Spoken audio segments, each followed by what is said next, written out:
What is up, guys? It's Malik back here again, and in today's video I'm going to be doing my breakdown and I guess review for Loki Season 1. I was supposed to cover this show weekly and I was doing that for the first couple of episodes, but then life got pretty busy and I just didn't really have time to do it. So I do apologize for that, but instead we're just going to be doing one big Season 1 review. I know I've been lacking with the Bad Batch videos as well, but there's not that much to talk about there, but I will be picking those up next week as well. And also for those of you guys that don't know, these videos do work a little bit differently from my normal ones. They're a little bit less scripted and a little bit less structured, just me talking and giving my opinions. So it's kind of done in like a podcast style, so if the quality feels like it's a little bit lower, that's why. Anyways, this video is going to be done in two parts, so for the first bit, I'm going to be doing a non-spoiler section, just giving my thoughts on the series overall. So for any of you guys who haven't seen the show yet, I'll just be giving my thoughts without spoiling any of the show. And then after that, we'll go ahead and get into spoilers, and I'll give you guys a spoiler warning before we do, that way you guys know. So without further ado, let's go ahead and talk about Loki Season 1. Now right off the bat, I gotta say, this is the best part of MCU Phase 4. Like, I really can't believe I used to say that Marvel will get stale after Endgame, because this show has completely proved me wrong. This is probably one of the most unique things to ever come out of the MCU at all, so if any of you guys were getting bored of Marvel's superhero projects, this definitely does shake things up. It is easily the strongest of the Disney Plus shows so far. I loved WandaVision, and I thought Falcon Winter Soldier was absolutely amazing, but this show somehow tops both those. It continues the trend of being unique Marvel content just like those shows, except this time it doesn't have the typical Marvel flaws that some of the other shows did have. Like, WandaVision's ending was kind of cheesy and typical superhero stuff, and Falcon Winter Soldier did suffer from some of that as well, but this show completely changes the script and it shakes things up a lot. It definitely does subvert your expectations. It really has one of the most intriguing and thought-provoking storylines in MCU history. That's one of my favorite parts about this show. It really does make you think. Like, the writers really rely on conversation and dialogue over fight scenes and action sequences, and that's kind of a nice change of pace for the MCU, because typically superhero movies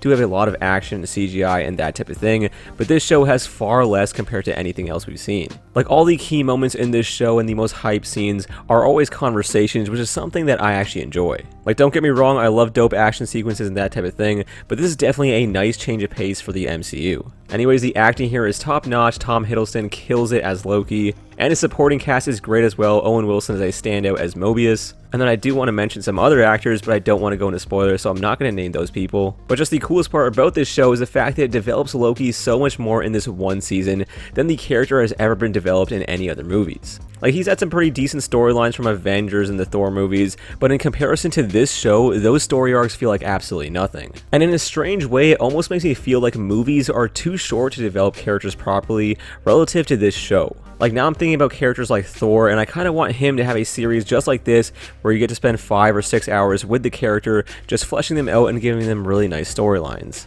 Most of the Marvel movies do this really well with their main protagonists, don't get me wrong.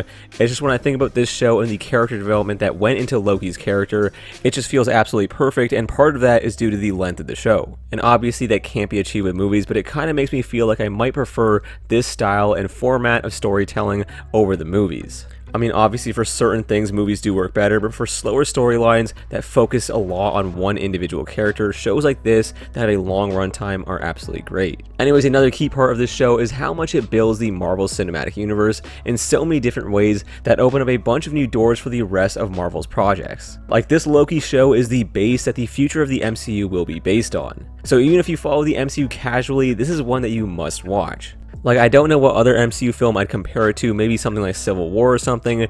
It just really feels like the rest of the MCU is going to build off this one show. So even if you're a casual MCU or superhero fan, make sure to watch this. The soundtrack is one of the most unique in the MCU that I've ever heard, and it's really one of the best. In my Spotify playlist, I have pretty much the entire soundtrack saved. It's just that good. It's got this weird blend of like Nordic music and then this mix of like horror and creepy 80s stuff. I know it sounds kind of weird, but trust me, give it a shot. It sounds amazing. The CGI in this show was top notch. It's probably even better than the movies. One of my complaints with the Black Widow movie was that the CGI looked a little bit off. And somehow this show's CGI has never really faltered at all, and that's kind of weird to think about because these scenes that we see in Loki are a bunch of alien stuff that are off-world, stuff like that, and in comparison to Black Widow, a lot of the scenes are based on Earth, pretty much the entire movie is, so it's kind of weird that the visual effects for that movie somehow looked worse. I don't know, it just seems like doing basic human things would be easier to do in CGI. As great as the CGI was, the fight scenes in Loki aren't that great, to be honest.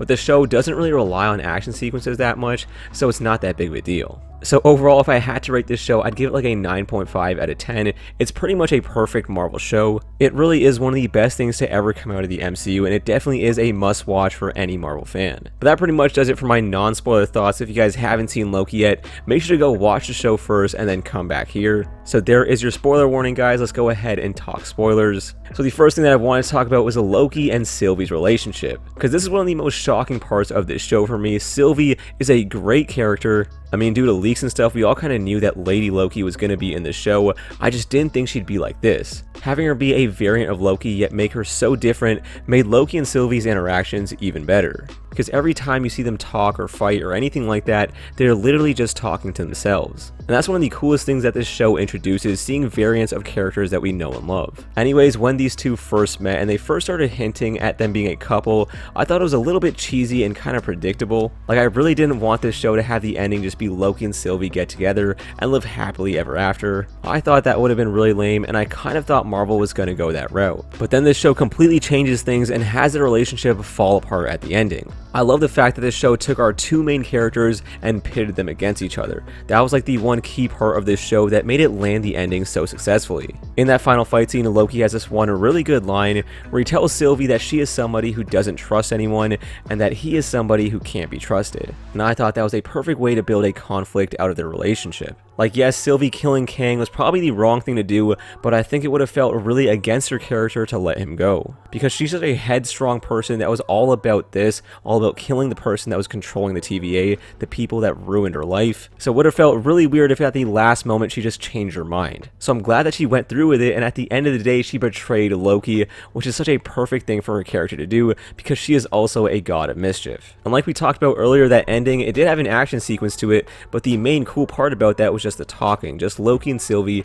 talking to each other. So this relationship between Sylvie and Loki was something that I never thought would happen in this show, but it honestly has become one of my favorite aspects from season 1. And I think it's perfectly fitting that if Loki was gonna fall in love with anyone, he'd fall in love with himself. So yeah, their relationship, it really became like the backbone of the show, and just watching these two characters grow throughout the season was amazing, and I can't wait to see how things end up for them in season 2. Also, there was a lot of biblical references in this show when it came to Loki and Sylvie. I wouldn't consider myself a very religious person or anything, so I don't know much about this stuff, but it did feel like this show did take some inspiration off of Adam and Eve. Like, I think in the first or second episode, Mobius goes to that church and sees that little girl, and above there's this like glass painting, I guess. And then we get to see this stained glass window of the devil, and then Mobius kind of refers to him being as the villain behind all of this. And that devil, I guess, is Kang the Conqueror, and then Adam and Eve would be kind of like Loki and Sylvie. And instead of the devil tempting Eve with an apple, in this show, we have Kang tempting Sylvie with killing him. And that's exactly what she does, and then the entire universe goes into chaos,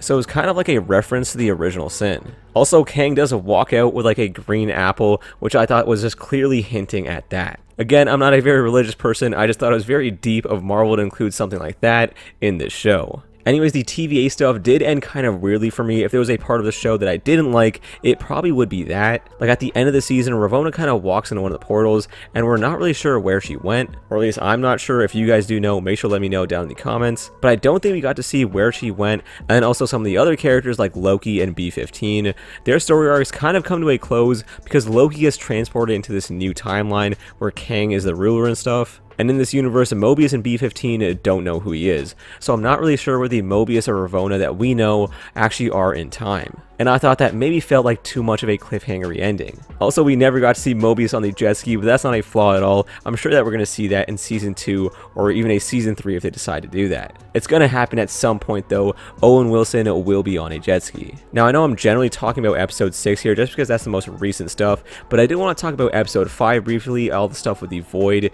That episode was absolutely amazing. Seeing all those different Lokis was hilarious. Classic Loki was so cool, and you actually felt for him when he died, even though he was only introduced in that one episode. And that just goes to show you how likable Marvel makes their characters. Like, we just saw this character, and then within 30 minutes, you feel bad for him when he dies. Like, he had that big heroic save the day moment, and it really shouldn't have had that much impact, but it somehow did. So Marvel is absolutely amazing at making likable characters. And then I also really like the fact that this episode introduced a bunch of these super overpowered entities like Goliath. So far in the MCU, we haven't seen too many overpowered space beings and stuff like that, but this, I guess, is now one of the strongest things that we've seen in the MCU, or I guess Kang would be, but he got his powers from Alioth. Anyways, in general, it's just cool to see these large, powerful entities in shows like this, because coming into this, I thought the Disney Plus series was going to be kind of low-key and grounded, but now we're seeing some of the most important stuff in the MCU happen in this show. So that is super cool. Anyway, speaking of super important things from this show,